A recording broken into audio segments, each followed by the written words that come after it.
बिस्मिल्लाहिर्रहमानिर्रहीम।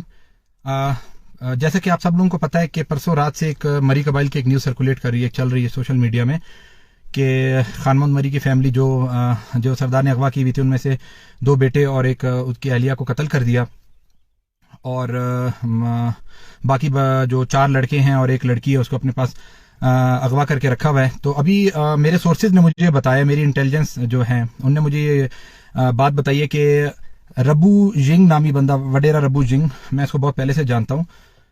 उसके घर पे इसके खान मोहम्मद के दो बच्चे मौजूद हैं, दो या तीन या चार या जितने भी हैं, वो उनसे ज़बरदस्ती ये बयान दिलवाना चाह रहे हैं कि हमें इनाम शाह ने जो है ना अगवा करके रखा है और हमारे भाइयों को, माँ को इनाम शाह ने कत्ल करके हाजी कोर्ट में फेंकवाया है। तो मेरी वीडियो बनाने का मकसद सिर्फ ये है कि अगर इनाम शाह ये हरकत करनी होती तो इनाम शाह क्यों इस मामले को हाईलाइट करता है, पहली बात। दूसरी बात ये कि मैंने कल अपने फेसबुक पेज पे पिक्चर्स अपलोड की थी इनके बच्चों की, जो सरदार की उस टाइम वहां पे खातिर तवाजी करते हुए, उसके दस्तरखान लगाते हुए, झाड़ू मारते हुए, उसका खाना परोसते हुए। तो सरदार साहब इस चीज को कहां पे आके जस्टिफाई करेंगे, कैसे उस चीज का जवाब देंगे कि ये बच्चे उसके घर पे क्या कर रहे हैं? क्या मैं इतना ताकतवर हूं कि वो काम सरदार के घर पे करते हैं, मैंने उधर से उठा लिया उन बच्चों को, सरदार ने कुछ नहीं कहा, मैंने उनको मार दिया, सरदार ने कुछ नहीं कहा, किसी प्लेटफॉर्म में किसी मीडिया में आके कोई बात नहीं हुई। दूसरा ये कि जहां तक वडेरे रबनवाज जिंग की बात है, तो वडेरे रबनवाज जिंग कल रात 9 से 9:30 बजे डीपीओ नूर मोहम्मद बजैत के साथ हाजी कोट बारखान, जो हमारा आबाई गांव है, आबाई घर है, वहां पे जाता है। ये उसके कॉल रिकॉर्ड इंशाल्लाह मैं कल, आज या कल में निकाल के मैं ये अपना बाकायदा फेसबुक पेज पे लगाऊंगा कि वडरे रबनवाज जिंग की आमद हुई है कल रात 8 और 9 के दरमियान हमारे घर पे। अब अंदर क्या हुआ, इनने बच्चों को वहां से अपनी तहलील में लिया, वहां से खोलू लेके गए हैं या जो कुछ भी किया, अल्लाह बेहतर जानता है। इस टाइम मेरा वीडियो बनाने का सिर्फ और सिर्फ मकसद एक ही है कि मुझे इस पूरे के पूरे इसमें फंसाया जा रहा है गलत तरीके से। क्योंकि सर देखिए, एक जीआईटी बनाई गई है जिसमें डीसी बारखान है, अपना सलीम लेडी डीआईजी है, ये तो सरदार के बंदे हैं। डीसी बारखान तो वैसे ही सरदार के नीचे काम करते हैं, और जहां तक है डीआईजी सलीम लेडी साहब की बात, वो तो सरदार साहब से तो बहुत ज्यादा डरते हैं, वो तो है ही उसके बंदे, उनको लाने वाले वो हैं कि आप जिस तरीके से भी काम करें, जो भी करें, मुझे कोई एतराज नहीं है। और डीपीओ नूर मोहम्मद बड़ेज का मुझे उसकी तारीफ करने की जरूरत ही नहीं है। उसको एक डीएसपी को डीपीओ का ओहदा सरदार अब्दुल रहमान ने अपने जिले में सिर्फ और सिर्फ इस वजह से दिया है कि मैं कोई भी गैर कानूनी काम करूं, आपने उस पर कानूनी ठप्पा लगाकर मुझे देना। और इस सारी साजिश में डीआईजी सलीम लेडी और डीपीओ नूर मोहम्मद बड़ेज शामिल हैं, और इसका बीच का जो किरदार अदा कर रहे हैं वो रबनवाज जिंग कर रहे हैं। क्योंकि वो बेसिकली ये जो वडेरा है, ये इनको पैसों वाला वडेरा तो नहीं है, ये रबनवाज जिंग है, आम सा बंदा है, इसको पैसों वाला कहा जाता है। ये हर जगह पे बीच का किरदार करके अपना एक स्पेसिफिक हिस्सा, एक मखसूस हिस्सा अपना पैसों का रखता है, और आज भी वो यही काम करने जा रहा है।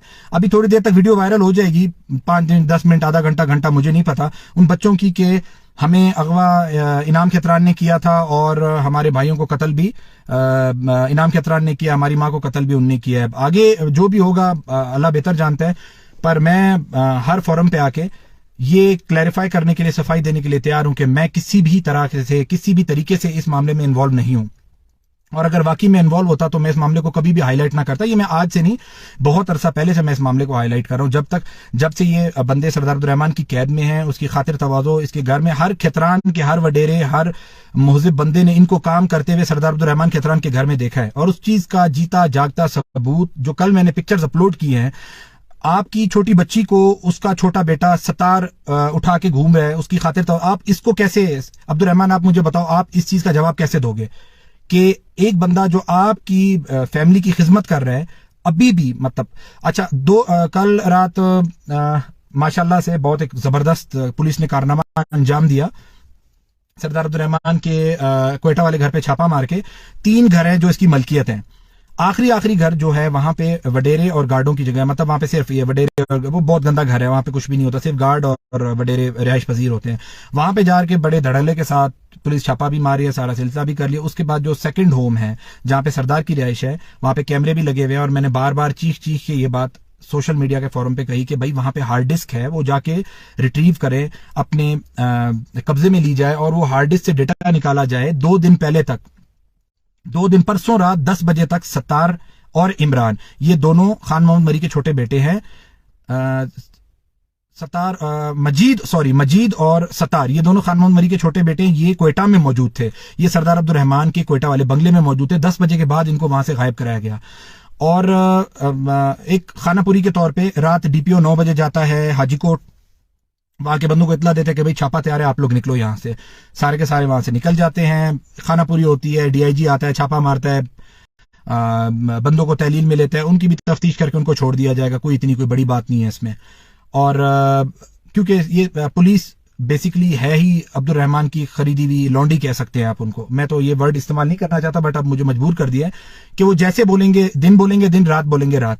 और अब्दुल रहमान खितरान के कुछ एलिगेशन से, कुछ इल्जामात थे जो उन्होंने कल जियो न्यूज को दिए कि इनाम जो है वो मेरी सीट और मेरी सरदारी के पीछे पड़ा हुआ है, क्योंकि मेरा बड़ा बेटा बैठा हुआ है और सरदारी उसकी है और सीट एमपी की सीट पे आना चाहता है मेरी जगह पे। तो मैं अब्दुल रहमान साहब को बताता चलूं, जहां पे पहली बात है सरदारी की। सरदारी आपकी ना आज थी, ना कल है, ना परसों। सरदारी है कौम की, मरी कौम, लूनी कौम और खितरान कौम। हमारे यहाँ पे तुमंदारी वाला निजाम है, कानून है जो 400-500 साल से चला आ रहा है, जिसमें सिलेक्शन नहीं होती, इलेक्शन होती है। ये बिल्कुल ऐसे होता है जैसे हमारे जनरल इलेक्शन होते हैं। सरदार जब तक जिंदा है अब्दुल रहमान, तब तक वो सरदार है। जब वो मरेगा, हम लोग 9 भाई, हम 9 भाइयों में से कौम किसी भी भाई को, पहले नंबर को भी, 8वें को भी, 5वें को भी, चौथे को भी, 7वें को, किसी को भी सरदार बना सकती है। ये कौम की मर्जी है, ये मेरी या सरदार अब्दुल रहमान की मर्जी नहीं है। ये हमारा कानून है। हाँ, कानून से हट के अगर आप जोर जबरदस्ती से बनाना चाहें, आप गधे को भी सरदार बना सकते हैं, उसमें कोई इतनी बड़ी बात नहीं है। रही बात सियासत की, देखें सियासत के साथ मैं 2007 से मुंसलिक हूं। मैं बहुत छोटा था, मुझे शौक भी था, इसमें कोई शक वाली बात नहीं है। मैं सियासत करता भी हूं, लोगों की मैंने खिदमत भी की है। और जहां तक बात है खान मोहम्मद मरी की, खान मोहम्मद मरी की जहां तक हर बंदे के जबान पे एक ही सवाल है कि खान मोहम्मद मरी क्या ये मतलब ये मामला शुरू कहां से हुआ। तो ये मामला शुरू होता है, सरदार साहब ने मुझ पे 2 एफआईआर करवाई अब्दुल रहमान ने 2019 में, जिसका मुद्दई मेरा कजन था, गवाह उसका दूसरा मेरा सौतेला भाई सलाम शाह था। और उसमें गवाह खान मोहम्मद मरी को डाला गया कि आपने इनाम पे गवाही देनी है, जिसपे उसने एतराज किया और सरदार ने उसको पे प्रेशर डाला कि आपने गवाही देनी है। वहां से भाग गया और सरदार ने उसके बच्चों को यरगमाल बना लिया, उसकी पूरी फैमिली को, और उस पर जोर देता रहा कि आपने इसके खिलाफ गवाही देनी है। बट मैं हक और सच की बात करूंगा कि खान मोहम्मद ने कहा कि मैं ना आज तक उसको देखा है, ना मैं उसको जानता हूं, मैं उस पर कैसे गवाही दूं, और बाप बेटे का मसला मैं बीच में क्यों आऊं। इधर से मामले खराब हुए। उसके बाद खान मोहम्मद मरी का एक कसूर है कि उसके घर पे अगर बेटी ना होती, शायद हो सकता है कि आज उसके बच्चे उसके हवाले होते। उस टाइम उसकी बेटी 7 या 8 साल की गालिबन होगी। जिस तरह टाइम चलता गया उस तरह उसकी बेटी भी बड़ी होती गई, और जब वो बड़ी हुई तो सरदार अब्दुल रहमान को खूबसूरत लगने लगी, या जिस तरीके से भी उसकी हवस का शिकार जो भी उसने देखा उसको। और जब वो 14-15 साल की हुई तो इसने उसका रेप करना स्टार्ट कर दिया। यहाँ से असल मामला खराब होने यहाँ से स्टार्ट हुए। तो उसके बाद ये बात खान मोहम्मद को भी पता चली। खान मोहम्मद ने इस पर रेजिस्ट किया, मुख्तलिफ मीडिया प्लेटफॉर्म इलेक्ट्रॉनिक और सोशल पे गया, उस पर अपनी आवाज़ बुलंद की, चीखें मारी, चिल्लाया कि भाई मुझे मेरे बच्चे बाजियाब करा के दो, डीआईजी आईजी। हाँ, ये बात जरूर है कि वो किसी को दरखास्त नहीं देगा। उसकी वजह ये है कि वो उसको अपने जान के लाले पड़े हुए थे, क्योंकि सरदार अब्दुल रहमान ने खान मोहम्मद मरी को जान से मार देने की धमकी दी हुई थी कि तुम मुझे जहां भी मिले मैं तुम्हें मार दूंगा। उस डर से वो आज तक छुपता फिर रहा है। इनफैक्ट मुझे पता है कि ये मामला होने के बाद, सिलसिला होने के बाद मेरी जान को भी खतरा है, पर मैं अपनी अल्लाह की जात से डरता हूँ, बंदे से मैं नहीं डरता। तो मेरा ये वीडियो बनाने का मकसद सिर्फ यही है कि आप लोगों तक हक और सच की आवाज़ पहुंच सके। मैं आज भी गरीब की आवाज़ बना हूं, कल भी बनूंगा और परसों भी इंशाल्लाह। मैं हक सच के लिए आज भी लड़ा हूं, मैं कल भी लड़ूंगा, चाहे मैं किस भी लेवल पे क्यों ना हूं। नौजवान हूं, अल्लाह ताला ने मुझे हिम्मत दी है, ताकत दी है, मैं लड़ूंगा। मैं गरीब की आवाज़ बनूंगा, जहां पे जो भी जुल्म करेगा, जहां तक मेरी ताकत होगी मैं उससे बढ़ के उस पर आवाज़ भी उठाऊंगा, उनका मुकाबला भी करूंगा, जहां तक मेरी हिम्मत होगी। और रही बात इनकी ये जो अभी वीडियो बनने जा रही है, तो मेरा पैगाम है रबू जिंग को कि मेहरबानी करके पैसों से आगे भी सोचें। ठीक है, सरदार अब्दुल रहमान के पास बहुत पैसे है, अरब खरबपति है, सारी दुनिया को पता है, इसमें कोई बड़ी बात नहीं है। CNW का मिनिस्टर है, कितनी कमीशनें या जो हिसाब किताब है, जहां से भी उसका पैसा आता है वो सारी दुनिया को पता है, कोई छुपी हुई बात नहीं है। तो कहीं पे ईमान को भी सामने ले आएगा। और आपकी पूरी मरी कौम है, ये बात कितना 10 लाख लोगे, 20 लोगे, 50 लोगे, कितने तक चलाओगे, साल 2 साल 5 साल। यहाँ आपके कौमी लेवल का मसला है। आप अपनी कौम को देखो, मरी कौम को देखो। मरी हमारे भाई हैं, हमारे सीवानदार हैं, हमारे पड़ोसी हैं। हम उनकी कल भी इज्जत करते थे, आज भी करेंगे, परसों भी करेंगे। बात यह है कि आप इंसाफ को देखो। ये पैसे कब्र में तो नहीं लेके जाओगे ना। कल को अगर तुम्हें हार्ट अटैक होता है, तुम मर जाते हो, तो इन पैसों को क्या करोगे। तो आप मेहरबानी करके ये बीच का मीडिएटर का, एक कमीशन एजेंट का किरदार ना अदा करो, हक और सच पे आओ। मैंने जितने मेरे पास शवाहिद, जितने सबूत थे, मैंने सारे के सारे खोल के सामने रख दिए।